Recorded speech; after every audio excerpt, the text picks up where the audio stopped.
This bike right here, that's a track bike. No, it's not a fixie. That's a track bike. Made for the velodrome, okay? And I do a lot of bikes for the velodrome. One of the guys who raced on the velodrome, a guy by the name of Daniel Holloway, he's racing in these World Cups, and he won a couple national titles on my bikes. So, of course, it's definitely the rider, not the bike, but at least I built the bike and didn't hold him back. And the same thing with this national jersey here. It was one of the riders on the team, Sarah Curlin.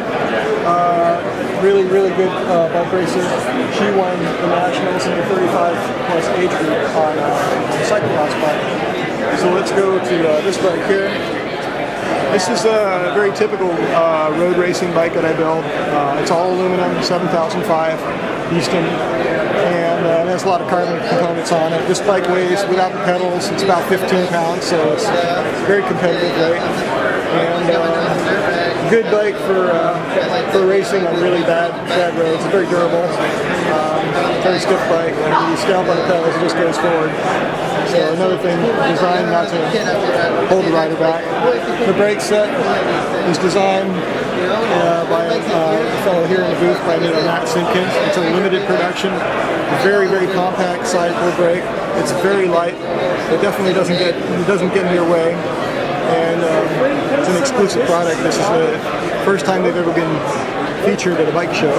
Okay, this is probably the most pimped out frame of the display. This is a frame I built to signify or celebrate the fact that the first bike I built had been in 1978, so this was 25 years later. So it's officially my 25th anniversary frame.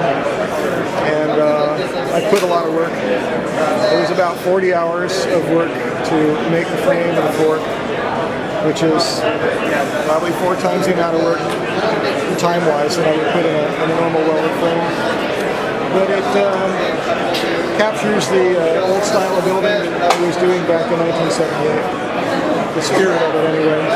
I think I'm a much better frame builder now, but that's what I originally set out to do when I was 23 years old, is I wanted to build really fancy bikes, but obviously things have changed, and I got into building racing bikes for people, and it wasn't much simpler.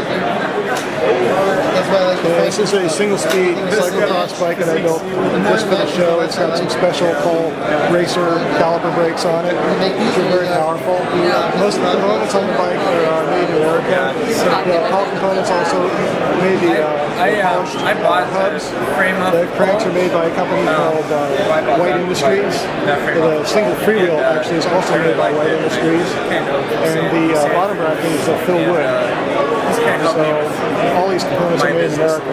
I wanted to have as little offshore stuff as possible on this bike. This bike's made for single-speed racing, but it's also be really good for single-speed trail riding. It's not particularly light, but it feels pretty fast. I was kind of impressed with how fast it felt. I was not expecting it to feel quite like that.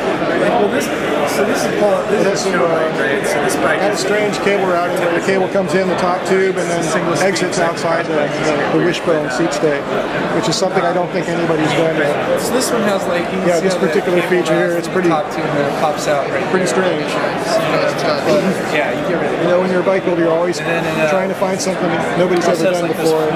I think that's one of the few things that I've done in the last 10 years that perhaps nobody's done.